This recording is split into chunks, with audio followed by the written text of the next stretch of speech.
I'd like to welcome everybody to Crypto Nation News. Hey, I'm James Malpass coming at you with a great video today. The video that I'm going to bring you is an interview between Chris Larson and Joanne Barefoot. This interview took place on May 23rd of 2018. Why am I bringing you such an old interview?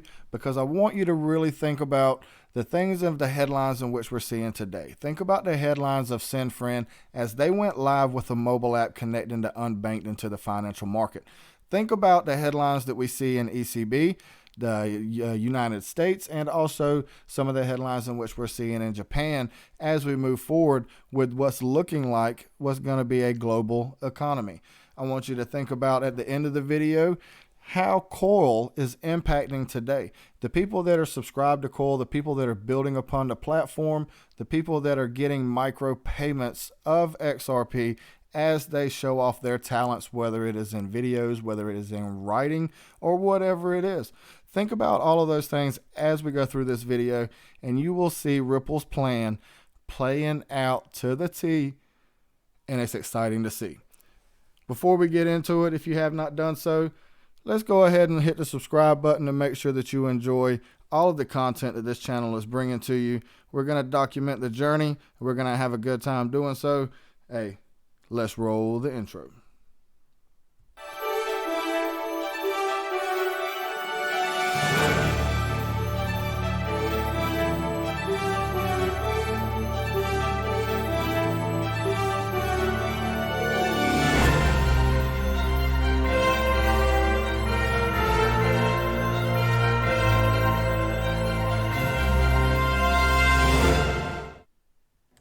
Old-timers in the room who've been around the online lending space for many years, this person has had a high profile since, about 13 years ago. He was the co-founder and CEO of Prosper. He left Prosper in, I think it was 2012. I got to know him a little bit during that time. And he's gone on to his next, and he just told me backstage, his definitely last startup, and that's Ripple. And what Ripple's trying to do, they're really trying to enable a new payment system, a new global payment system, and really a rethinking of how value is exchanged around the world. And so Chris Larson is the executive chairman and co-founder of Ripple, and he's going to come on stage with Joanne Barefoot, who is the founder of Barefoot Integration Group and has also a very high profile and has done some tremendous work in this space in sort of shining a light on a lot of regulatory issues. So please join me in welcoming Chris Larson and Joanne Barefoot. Good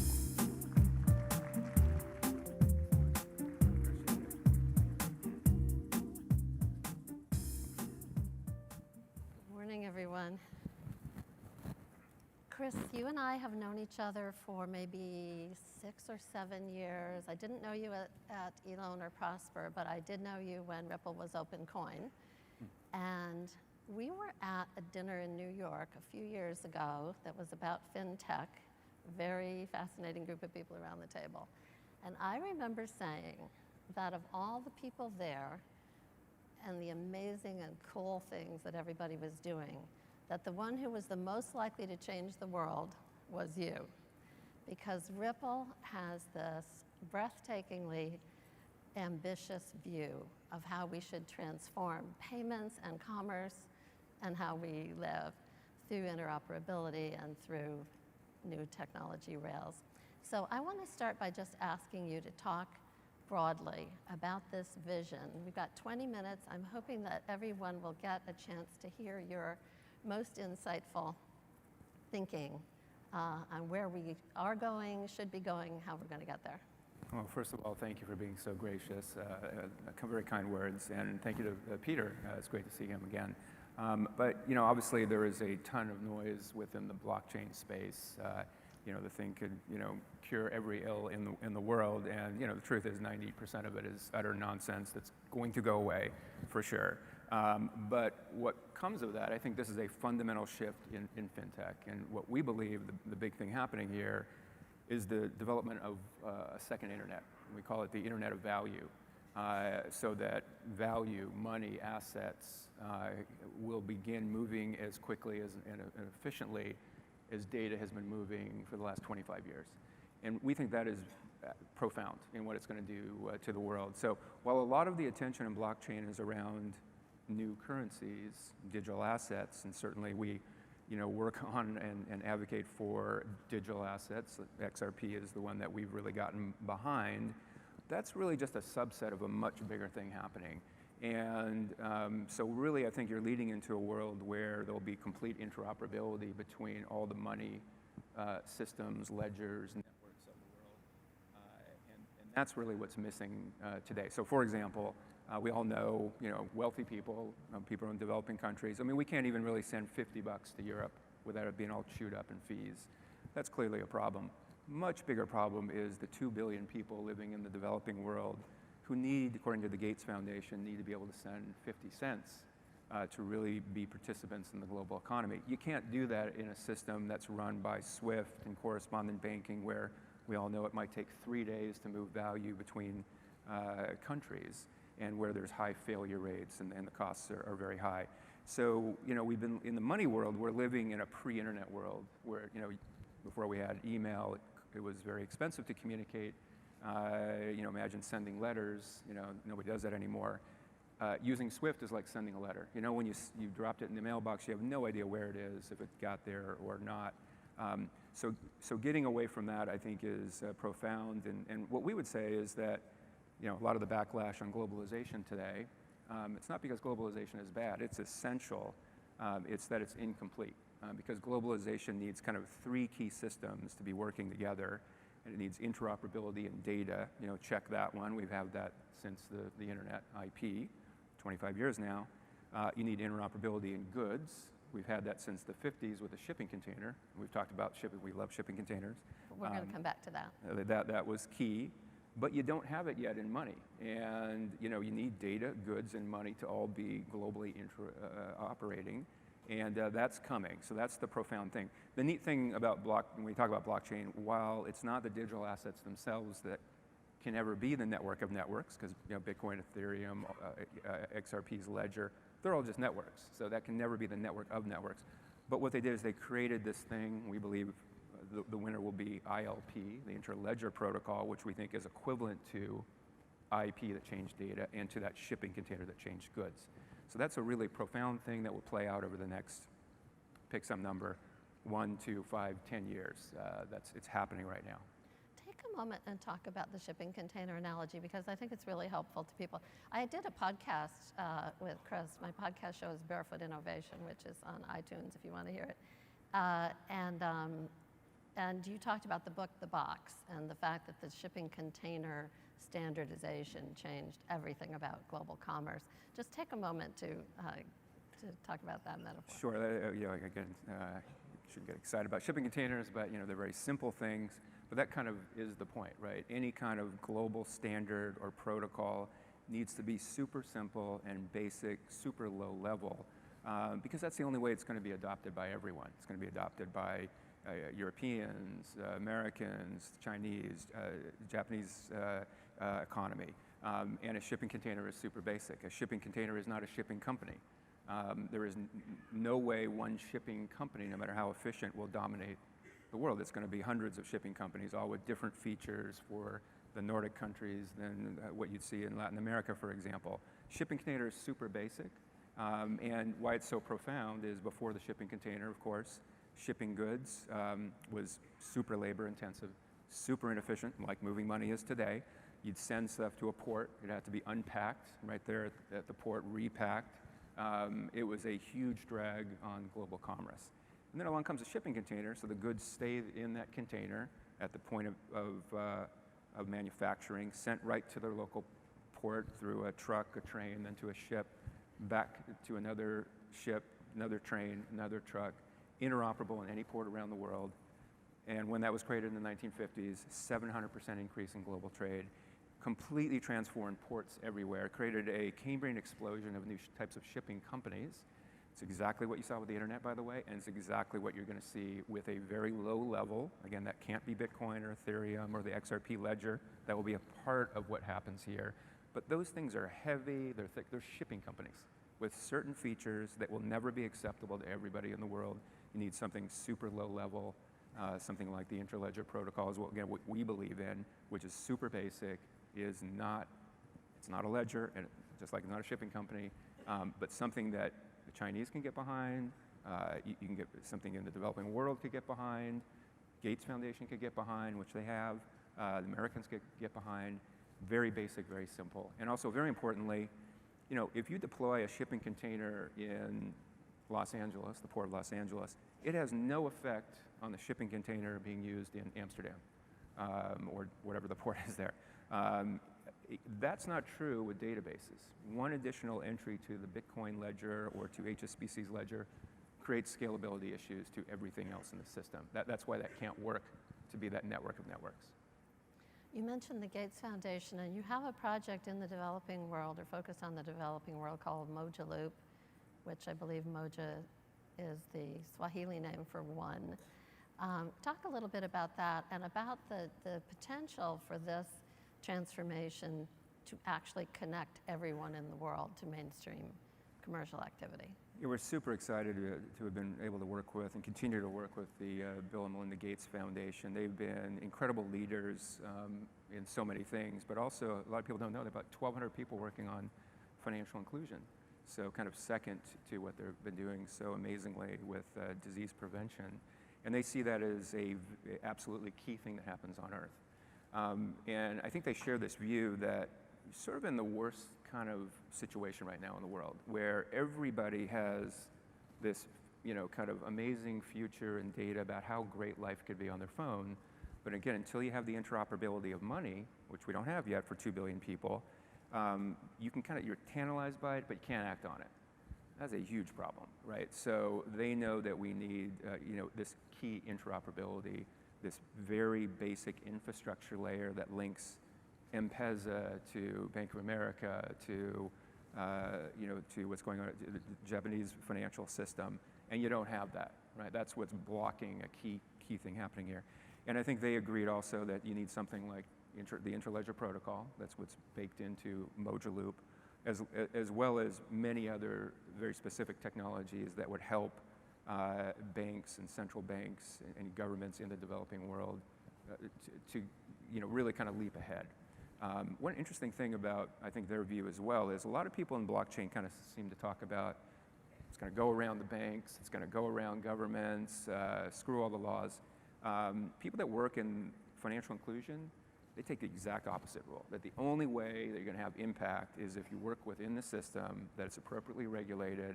And if you're really, people in the developing world, they want to establish, they don't want to be anonymous, they want to establish you know, histories so they can build credit. And so that people can know who they are, so you can have trust on both sides. So it's been great working with them, and we just think they're doing fantastic work. And people have phones. I think since 2013, there have been more people in the world with cell phones than plumbing. Yeah. And the World Bank has a gap that every adult in the world should have a so-called bank account in their phone by 2020. Don't think we're going to hit 2020, but we're going to hit it in the 2020s. So the technology is converging. Everybody's got the device in their hand if we can just figure out how to make the system connect them. Yeah, we have so many of the component parts that are in place, but the kind of the cell phone represents kind of two of the components, right? It's, you know, gives you a lot of the application layer on the top, right? Just like, you know, Facebook and Google on the web. It gives you a lot of the databases or ledgers through the phone companies perhaps, or through banks at the bottom. But there's that missing layer of what is the IP, what is the shipping container that's going to wire them all together. And that's the part, thankfully, that's being introduced. Now, when you combine then those new apps, those new devices, those new databases with an interoperability layer, boom. I mean, that changes the world overnight. And I think we're so close to that. And that will create this Cambrian explosion of, you know, some of the companies here that will suddenly have this global platform to be working on, which will make fintech so much easier. Everybody in fintech knows how difficult it is just within a country, let alone to try to go global. That is all about to change, and that's great for everybody. And I've heard you talk about the potential then for, as you're saying, an explosion of economic development, which is why the developing world, central banks and regulators are so much behind all this, because we'll have markets of billions of people who are not connected to markets today. Yeah, it will create huge economic growth, just like that shipping container did, just like the internet connecting 3 billion people and growing, what about a 20% increase in global GDP in about 5 years? So the implications here are huge. And governments have really been getting behind this. That's what's really encouraged. You know, in 2014, it was kind of dark days for regulation in the blockchain space. Now, I think the regulators are getting behind systems that make sense, like interoperability, and getting behind digital assets. Because again, the cryptocurrencies, the digital assets, whatever you want to call them, they also play a key role in that. Once you get the plumbing in place, those new types of assets that have no counterparties create incredible efficiencies to reduce capital that has to otherwise be kept by banks all over the world. Could be used for IoT, because again, probably once you get that infrastructure in place, most payments will be machine to machine. So that also kind of, you know, again, once you solve the developing world problem, that also solves the IoT problem. So the explosion in the number of transactions is tremendous, and that drives a lot of what the demand for digital assets, which regulators are and banks are getting behind now. So you mentioned the sort of legacy thinking and some of the early fintech of, how did you put it, screw the regulators or something like that. And of course, Bitcoin itself started on a very anti-government philosophy. And part of what Ripple has done is tried to bring these innovations into a regulated framework. So I'd like to ask you, with the time we have left, to talk a little bit about regulatory issues. How are you thinking about ICOs? We have Mark Zuckerberg on the Hill today talking about privacy. Do you have advice from the policy standpoint on how these new technologies can best be regulated? Yeah, I mean, I think all new technologies start with screw the government, disruption, tear everything down. So I think that's natural. And then, you know, the internet started that way too, and then it has to sort of grow up. And particularly as it's solving real-world problems. Real-world problems are always more complicated than that. And then when you switch to finance, this is different, right? This is, you know, the internet was mostly technology, and now it's just now kind of crashing into regulatory issues. The internet of value is fundamentally tech, capital markets, and compliance, kind of in equal amounts. And if you look at the companies that are really doing things, you'll see their teams are kind of, you know, they have big teams in all three of those. And the trick here is kind of mixing those all up together. So companies need to start from day one having chief compliance officers and compliance staffs and working with regulators, and that's natural. You know, people are going to still work through companies, whether that be banks or payment providers. They're not going to run, you know, their own banks and on their phone with nobody else no more than they run their own email servers. They use Gmail, right? So I think that's the way it's going to play out. Good news is that we are in the best fintech regulatory environment of all time. This is awesome. You know, we know how bad it can get, right? So it's a great time. Yeah, I think on some of the other things like ICOs, we're pretty anti-ICO. I think it's a bad thing to get involved with from the founder's perspective, because, you know, if you're a founder and you can raise money in many ways today, do you really want to do something where you're going to have the SEC, you know, kind of threat hanging over your head for 10 years with strict liability? You just don't want that. You know, that's a problem. For investors, I think because companies can raise money anywhere these days, so it's a good idea.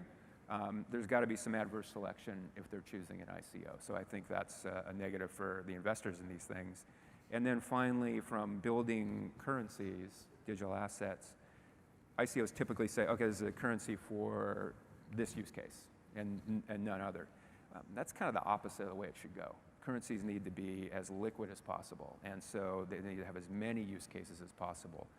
For XRP, for example, the kind of early beachhead has been cross-border payments, but we see that as just the beginning of something that really has a multitude of use cases to get as liquid as possible. That's what drives utility and value at the end of the day. So I think on all fronts, ICOs are problematic, and that's why you're seeing the regulators crack down on them.